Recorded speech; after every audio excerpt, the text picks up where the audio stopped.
Welcome back to FASTCAST.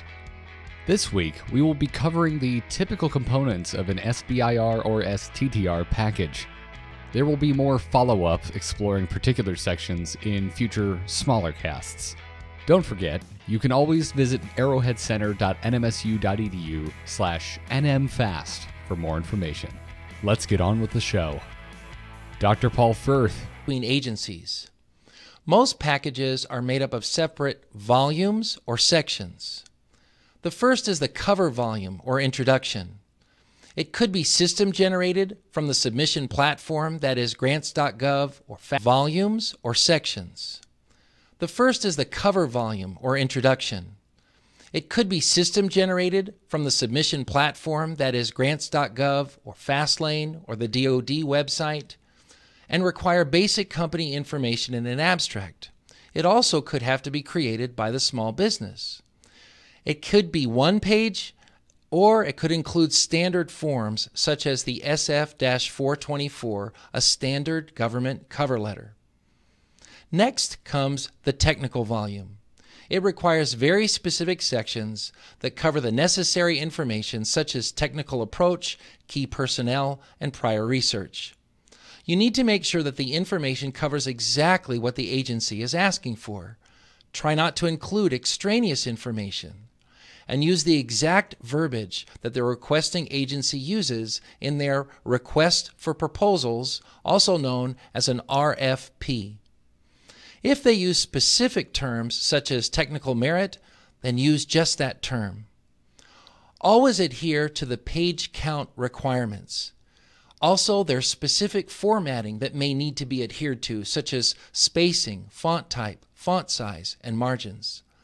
Though the sections might differ between funding agencies, they will have a lot in common. The next volume is the budgetary volume.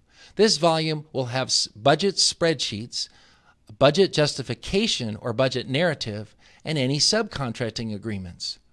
The requested budget cannot exceed the maximum amount allowed for that proposal. Also, ensure that all subcontracts are totaled based on fully burdened, that is, including overhead rates. The SBIR has a maximum of 33% total effort and total funds that can go to subcontractors. Some agencies will only fund particular activities or equipment, so make sure you follow those instructions. Where can I find exact guidance on how to fill out these sections and what information to put in each area? Garrett, many of the funding agencies will have direct submission guidelines in the request for proposals, that is the RFP. If a particular form is required, they'll have links to those forms in the RFP. If particular formatting requirements are needed, such as page limitations, header and footer requirements, font choice and size, again, they'll be clearly spelled out in the RFP. If any letters of support or letters of intent are required, then again, it will be spelled out in the RFP. Because there is so much information and different instructions in the RFP, make sure you pay very close and very exact attention to this document. Some funding agencies provide templates for submission or packages with fake information that you can use to baseline your own package. If you use one of these documents, verify that the sections and data actually line up with the RFP requirements. That is, still look at the RFP for guidance. Some RFPs may have been updated and the subsequent template might not have been matched to reflect this. Also, New Mexico FAST, we have a great resource library. It can be reached by clicking on the Resources tab on our homepage. It has links to various agencies with guidance, best practices, and tips to succeed.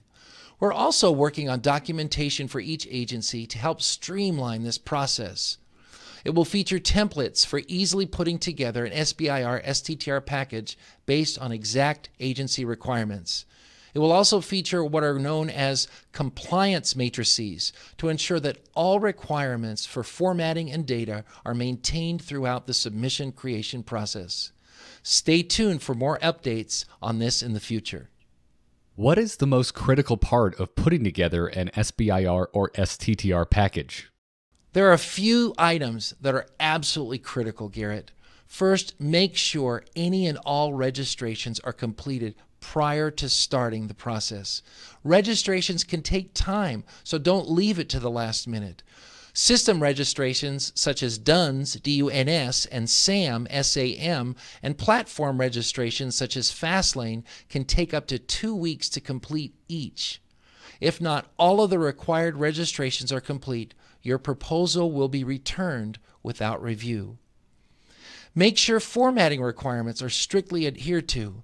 If there are guidelines for page limitations, formatting, or even section titles, follow these to the letter. Even items as simple as word count or character count must be matched. If not all the formatting requirements are exactly matched, your proposal again will be returned without review. Think of it as management adherence. If a small business can't follow instructions, the agency may not want to risk federal dollars on that small business. Make sure to use the agency's word choices in your proposal. Use their exact section titles.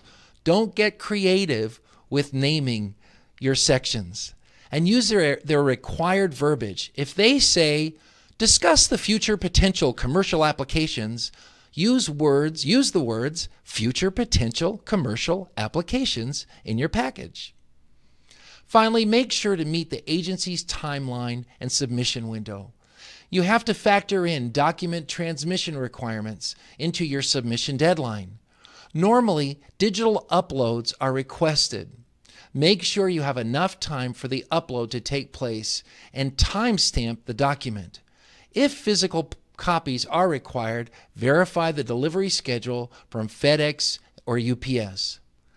And not to sound like a broken record, but if not all the timestamp and receiving requirements are exactly matched, your proposal will be returned without review. New Mexico Fast is always here to answer your questions if you need more guidance. As always, thank you for watching and listening. Next time on FASTCAST, we will be giving more information on SBIR and STTR package requirements.